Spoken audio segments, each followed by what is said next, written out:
Welcome back to my channel. तर स्वागत आहे पुन्हा एकदा माझ्या नवीन ब्लॉगमध्ये.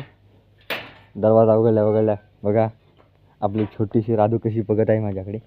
लो राधू राधू काही थोडी थोडी मोठी होत आहे आमची राधू. क्यूटची आमची राधू आहे. आणि इकडे आपले कृष्णा शेठ मस्त बसलेले आहेत. कृष्णा शेठ नादखुळा जळगाव आमचा भाऊ एवढा खतरनाक दिसते भाऊ काहीच. हां हे बाहेर चाललंय. बाहेर जायचं नाही भाई, बाहेर जायचं नाही, बाहेर जायचं नाही. पळाटीत घुसता तुम्ही सावकार, पळाटीत घुसता. आमचं वगारेन गाईज जर हरपलं तर आम्ही ना कुठंच बघत नाही, म्हणजे कुठंच बघत नाही. डायरेक्ट घुसायचं पळाटीत. भाऊची जागा तीच आहे. पळाटीशिवाय इकडे गवत नाही खाणार, काहीच नाही. डायरेक्ट पळाटीत घुसणार भाई.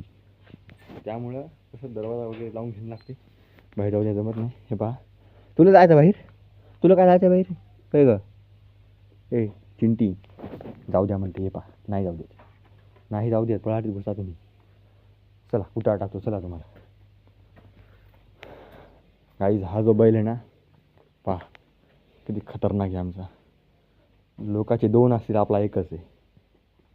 म्हणजे हा तेवढा हा सट नाही आहे, पण हे पहा किती सट आहे.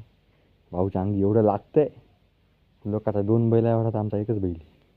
नादखुळा तू स्पेशल तुरीचा कुठा. कृष्णा बा आमचा किती सट आहे. भावी बैल आहे आमच्या घरचा हो. पुन्हा आमचे सगळे बैल घरचे असतात. कवाच बैल आम्ही विकत आणत नाही, घरीच बैल तयार करतो आम्ही. हे पहा भावी बैल आमचे. इकडं आमच्या कारवडी आहेत, ते बघून घ्या. इकडं आमची वृंद आहे. अरे भाईच्या पायाला काय लागले? ते आता पायाला काय ते लागलेलं आहे, काही वरबडलं वाटते. हळद वगैरे लावून लागेल. हळद आणि लोणी आणले मग. लोणी मला वाटते काकानं लावायला लागेल.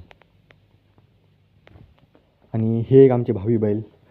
हे थोडे भित्रे आहेत, पण होऊन जाईल काही दिवसाबाद शांत. आमचा कृष्णा एवढा गरीब आहे. या दोघांची जोडी मस्त बनते भविष्यात.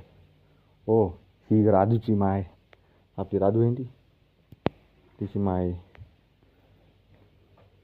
तर चला गाईच आता बाहेर जाऊ.